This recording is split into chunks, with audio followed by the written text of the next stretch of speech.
안녕하십니까. 박은서 목사입니다. 이 시간부터는 성경에 나와 있는 주요 종말장들, 구약에도 신약에도 요한계시록 이외에 이제 한 장으로 되어 있는 종말장들을 해석하도록 하겠습니다. 그 첫 번째 시간으로 마태복음 10장입니다.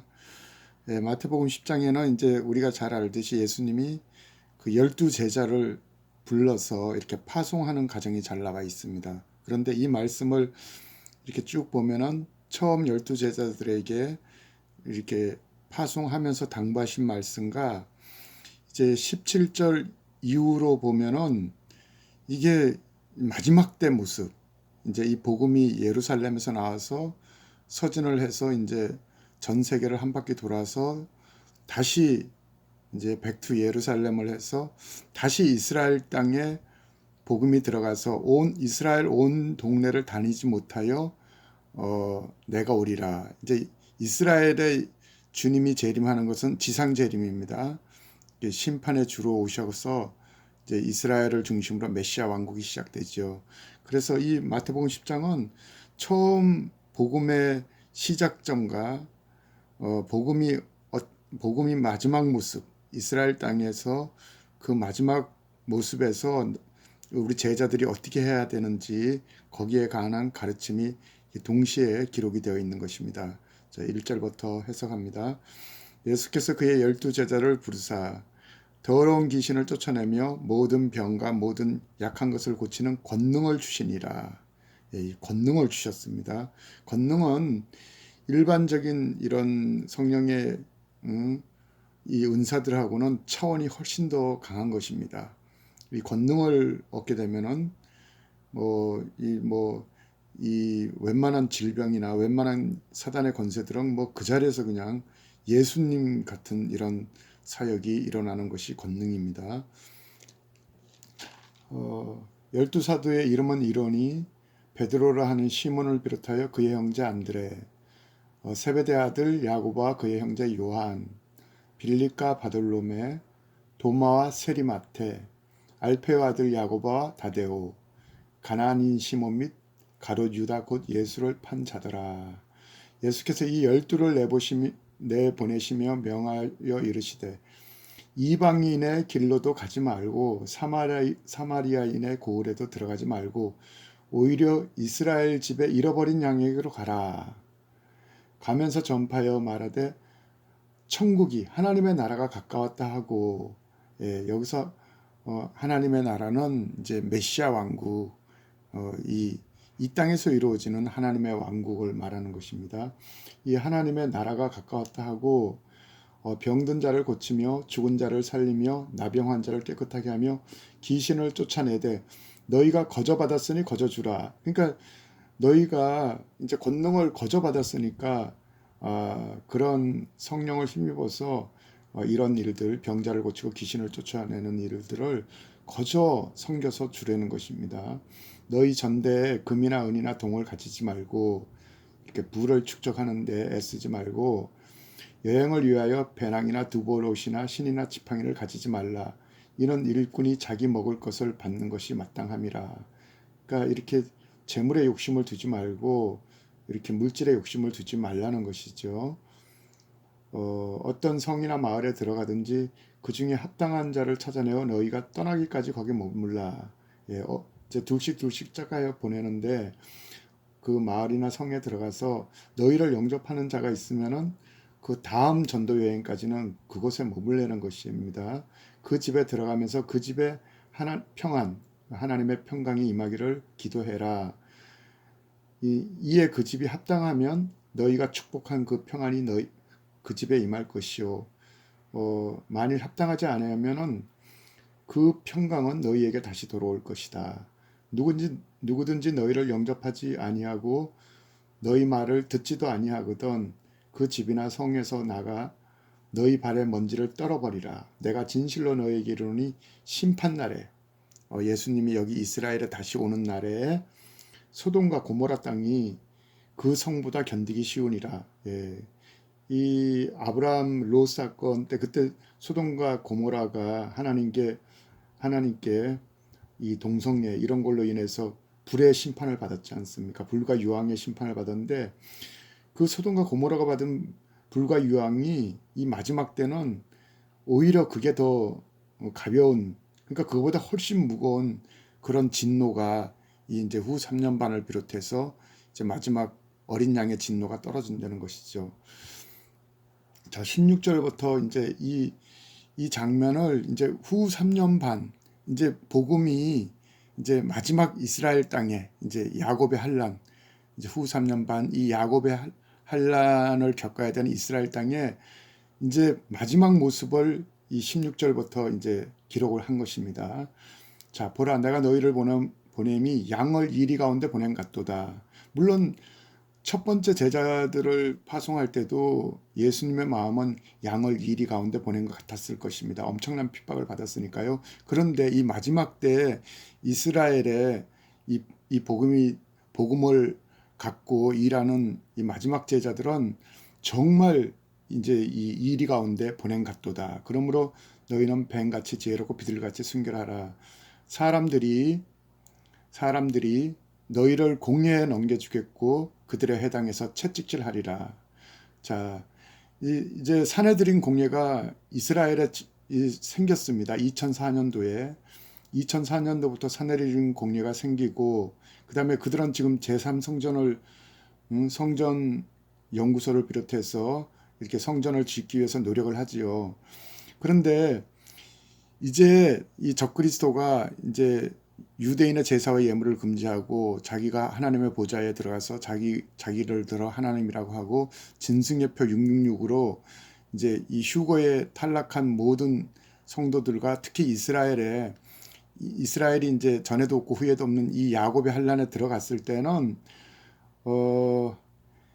이제 이 후 3년 반은 짐승과 열불, 이제 적그리스도 주 세력들이 예루살렘을 중심으로 이제 온 세계를 통치를 합니다.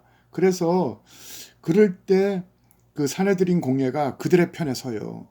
그러니까 마지막 때 사내들인 공예가 이 적그리스도 편에 서가지고 하나가 됩니다. 그래서 너희를 공예에 넘겨주겠고 너희 유대인 해당에서 이 마지막 이 메시아닉 주들 또는 이렇게 이렇게 예수님을 영접한 그 마지막 제자들을 이제 채찍질합니다. 그러므로 너희가 나로 말미암아 총독들과 임금들 앞에 짐승과 열불의 그 왕들 앞에 끌려가리니 이는 그들과 이방인들에게 증거가 되려 하려 하심이라. 너희를 이제 잡아서 넘겨줄 때 계시록 13장에 가면은 사로잡혀갈 자는 사로잡혀갈 것이요 짐승의 칼에 죽을 자는 마땅히 칼에 죽는다 그랬는데, 그러니까 이렇게 이제 믿지 않는 여기 남아 있는 성도들, 그래서 성도의 인내가 여기 있나니 그런 말씀도 있죠. 그 다음에 이제 이 짐승의 표를 받지 않는 이 유대인들은 이제 잡혀가지고 적그리스도 군대에서 잡혀가지고 갑니다. 그래서 19절 너희를 넘겨줄 때 어떻게 무슨 말을 할까 염려하지 말고 그때 너희에게 할 말을 주시리니 말하는 이는 너희가 아니라 너희 속에서 말씀하시느니 곧 너희 아버지의 성령이니라. 그러니까 이제 뭐 교회가 올라가면 성령이 다 거뒀다 이렇게 주장하는 분들도 있는데 그렇지 않습니다. 여기 이 말씀들이 증거가 되잖아요. 그러니까 너희가 적그리스도 군대한테 잡혀갈 때도 막 두려워서 떨어가지고 이 두려움 때문에 너희가 신앙을 부인해가지고 그냥 짐승의 표를 받게 되면은 영원히 불못에 떨어지니까 그러지 말고 잡혀가더라도 이제 내가 이제 순교 또는 이 복음 때문에 이 가진 증거 때문에 이제 죽는 순간이 왔구나. 이제 내 영혼은 이제 하늘의 장막으로 올라갈 수 있구나. 이 기대를 가지고 염려하지 말라는 것입니다. 그래서 이 마지막 때 이 상황을 정확하게 알고 자기가 어디쯤에서 목숨을 버려야 되는지 이것을 이 마음의 각오를 해놓는 게 굉장히 중요한 일입니다. 그래서 너희가 넘겨질 때 무슨 말을 할지 염려하지 말아라. 말하는 이는 너희가 아니라 너희 속에서 말씀하시는 그건 너희 아버지의 성령이 너희들에게 그 누구도 반박할 수 없는 지혜를 주신다고 하지 않습니까? 대답할 수 있는 너희 신앙을 고백할 수 있는 그런 힘과 지혜와 그런 믿음의 고백의 말을 준다는 것입니다. 그런데 장차 형제가 형제를, 아비가 자식을 죽는데 내어주며 자식이 부모를 대적하여 죽게 하리라. 이게 왜 그러냐면은 제가 계시록 해석할 때도 많이 말씀드렸지만 이 짐승의 표 때문에 그렇습니다. 이 짐승의 표, 베리칩에서 또는 발전한 하이드로겔 이 칩 이것을 받게 되면요, 그게 인체에 들어가면은 128개 유전자 코드가 바뀌면서 사람이 완전히 그 변해버립니다. 그러니까 건전한 이 평상심의 그 이성과 감정을 잃어버리고 적그리스도 명령에만 순종하는 기계적인 인간이 되어버리지요. 그래서 치입을 받은 형제가 자기 친형제, 치입 안 받은 형제를, 또 치입을 받은 아비가 치입 안 받은 자식을, 치입 받은 자식이 그 치입 안 받은 부모를 신고해, 적그리스도 군대한테 자기 가족도 막 신고해서 죽는데 내어준다는 것입니다. 너희가 내 이름으로 말미암아 모든 사람에게 미움을 받을 것이요, 이 짐승과 열불 적그리스도 군대들에게 미움을 받을 것이요, 그런데 끝까지 견디는 자는 구원을 받으리라. 자, 이제 이게 이제 끝까지 후 3년 반 이스라엘, 요런 구절들은 이스라엘 위주로 해석을 해야 됩니다. 끝까지 견디는 자는 구원을 얻으리라. 이 동네에서 너희를 박해하거든 저 동네를 피하라. 내가 진실로 너희 이기로니 이스라엘의 모든 동네를 다 다니지 못하여 인자가 오리라.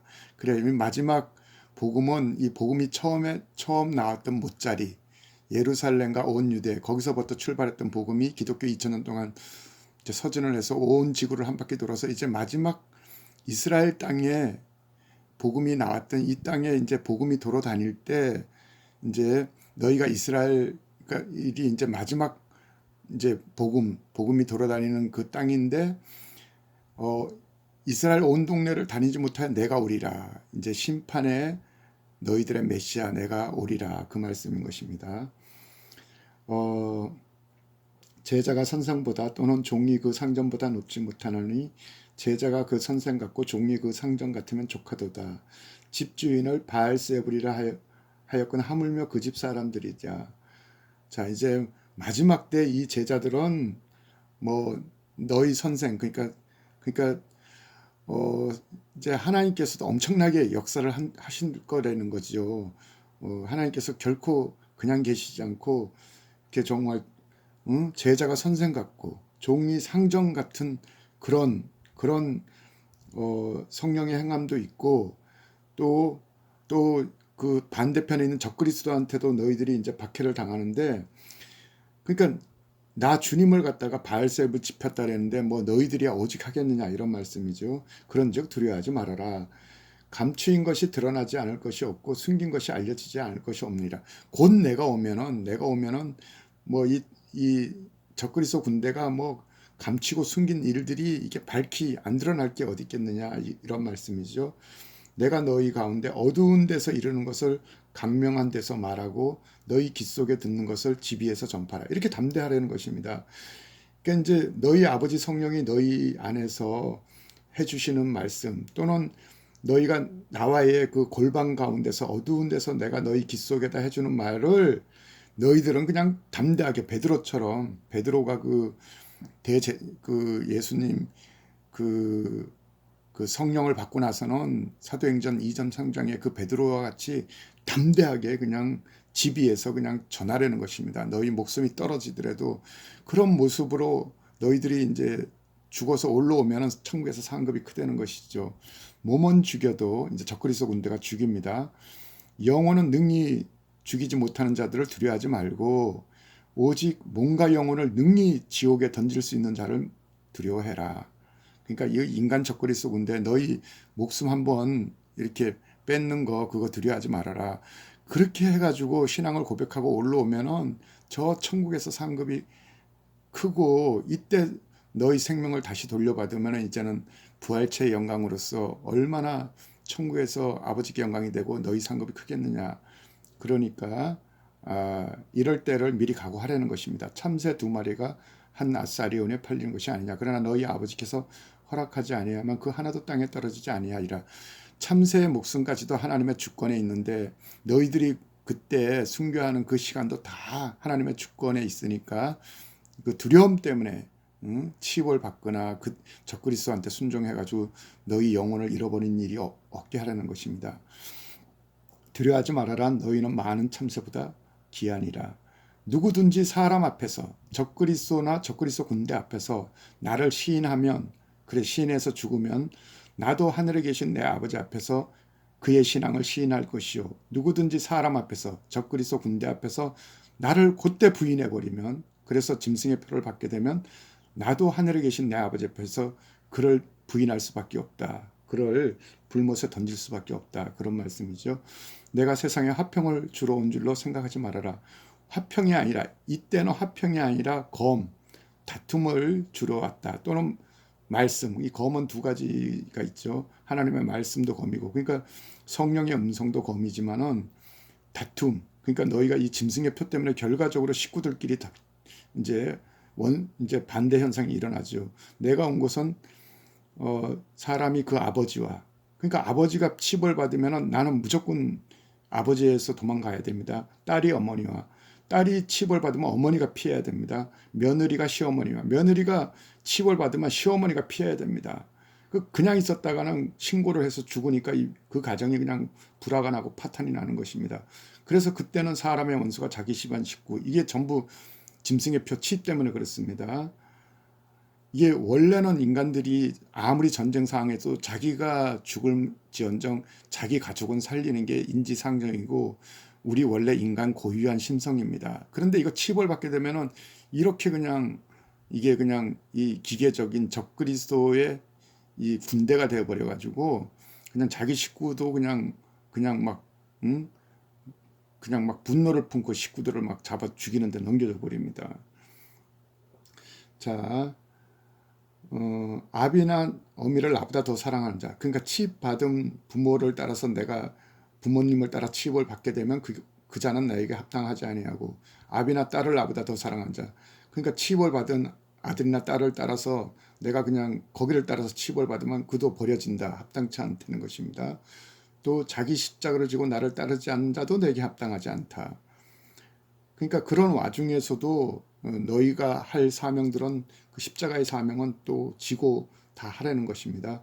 자기 목숨을 얻는 자, 자기 목숨 때문에 두려워서 치벌 받는 자는 결과적으로 영혼을 잃을 것이요, 나를 위해서 자기 목숨을 잃는 자, 나 때문에 너희들이 잡혀가더라도 적그리스도 군대 앞에서 떳떳하게 신앙을 고백하고, 그래서 이 뭐 어떤 방법으로 죽게 되던 그는 나를 위해서 목숨을 잃는 자는 그 영혼이 올라와서 계시록 15장에 모세의 노래, 어린 양의 노래 올라와서 그 하나님을 찬양하게 되지 않습니까?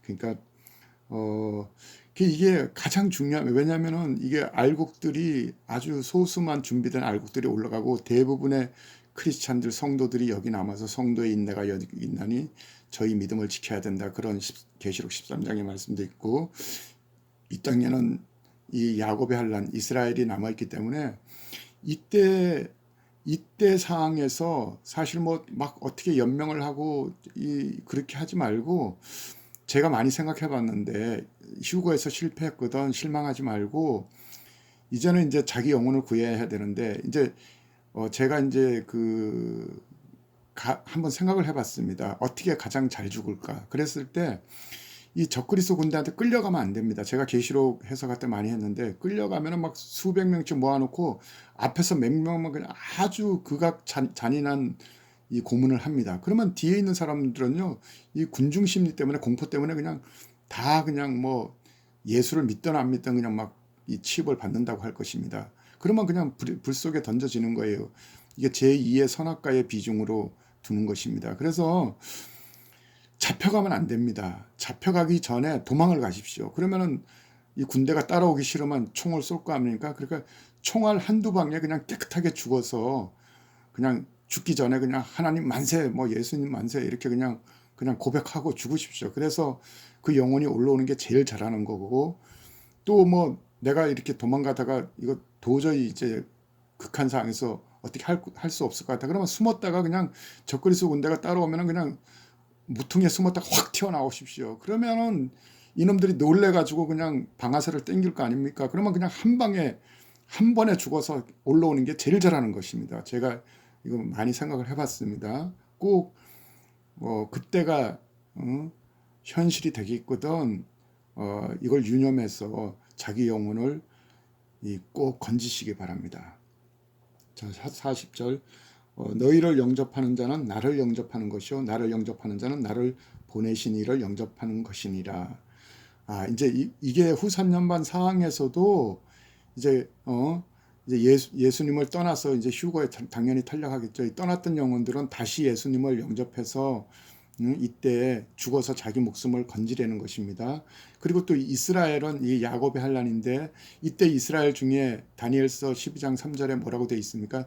지혜로운 자는 궁창의 빛과 같이 빛날 것이요 많은 자를 옳은 대로 돌아오게 한 자는 별과 같이 영원토록 비치리라. 이 이스라엘 중에서도 이제 이 적그리스도 적의 가짜 메시아구나 그래가지고 이제 정신을 바짝 차려가지고 예수님을 영접하는 이스라엘의 지혜로운 자들이 많이 생겨나는데 그래서 나를 그때 영접하는 자는 나를 영접하는 것도 되고 내 아버지를 영접하는 것도 된다. 이제 구원을 받을 수 있다는 것입니다. 41절 선지자의 이름으로 선지자를 영접하는 자는 선지자의 상을 받을 것이요 의인의 이름으로 의인을 영접하는 자는 의인의 상을 받을 것이며 자 이때 상황은 이제 이때가 때가 때이니만큼 사실 이제 예수님은 그냥 계시냐 아닙니다. 예수님이 이때 엄청나게 자주 나타날 것입니다. 이때 엄청나게 천사들이 사역할 것입니다. 이 환난의 때에 이 믿음을 가진 자들을 이 구원의 문으로 그 영혼을 마지막 순간에 이 구원의 문으로 올리기 위해서 예수님도 막 나타나 가지고 격려를 할 것이고 이 적그리스도를 부인하고 죽을 수 있도록 이 천사들도 많이 도와줄 것이고요. 이때 이제 성경상 선지자들도 막 나타납니다. 이 변화산에 모세와 엘리야가 나타나듯이 이제 구약에 또는 이스라엘의 선지자들, 이 성경에 나오는 인물들 이 막 수시로 나타나서 이제 이때 아주 미급한 지경에서 어떤 지침들을 주게 될 것입니다. 그래서 그때 선지자들을 영접하면 선지자의 상을 받고 의인을 영접해가지고 그들로부터 좋은 티칭을 받으면 의인의 상을 같이 받는다는 것입니다. 그게 유사한 말씀이 제가 계시록 해석할 때도 한번 했는데 히브리서 11장 40절에 이렇게 되어 있죠. 이는 하나님이 우리를 위해 이 마지막 세대를 위해 좋은 것을 더 좋은 포도주를 예비하셨은즉 우리가 아니면 그들로 온전함을 이루지 못하게 하려 하십니다. 그러니까 옛적 이 땅에 거쳐갔던 이제 뭐 모세나 엘리야도 막 나타나 가지고 이제 그들도 온전하게 우리를 도와서 이 사역을 협력을 하게끔 한다는 것입니다. 그들이 엘리야만 하더라도 이세벨한테 도망갔던 그런 작은 실패들을 그 엘리야가 그냥 이 마지막 때 선지자의 이름으로 선지자를 엘리야를 영접할 수 있는 그런 사람들에게 도움을 줘가지고 그 사람들은 엘리야처럼 실패하지 않게끔 도와서 협력해서 이렇게 이제 그들의 상을 온전하게 이루어내는 그 말씀이시죠. 42절 또 누구든지 제자 이름으로 이 작은 자 하나에게 냉수한 것이라도 주는 자는 내가 진실로 이르노니 그 사람이 결단코 상을 잃지 아니라. 이 냉수한 그릇이 이때 얼마나 귀한지 아십니까? 왜냐하면 나팔재앙 때 하늘에서 쓴쑥이 떨어지면 이 샘물이 쓴쑥이 되어서 사람들이 3분의 1이 죽지 않습니까? 그러니까 이제 이때는요 이 냉수한 그릇이 귀한 거예요. 그래서 그러니까 이제 어떤 행위로든 이렇게 예수님의 제자들 그러니까 내 제자 지극히 작은 자 하나에게 한 것이 내게 한 것이라 이제 그 양과 염소 심판 때 예수님이 그 예수님의 그 지체들 누구에게나 베푼 그 선한 행위는 그대로 상급이 된다는 것이죠. 그러니까 냉수한 것이라도 이때 따뜻하게 그 하나님의 자녀들에게 그런 은혜를 베풀거나 친절을 베풀거나 선한 행위를 하게 되면은 결단코 그 사람이 상급을 잃지 않는다는 것이죠. 10장 이렇게 해석하면서 마치겠습니다. 감사합니다.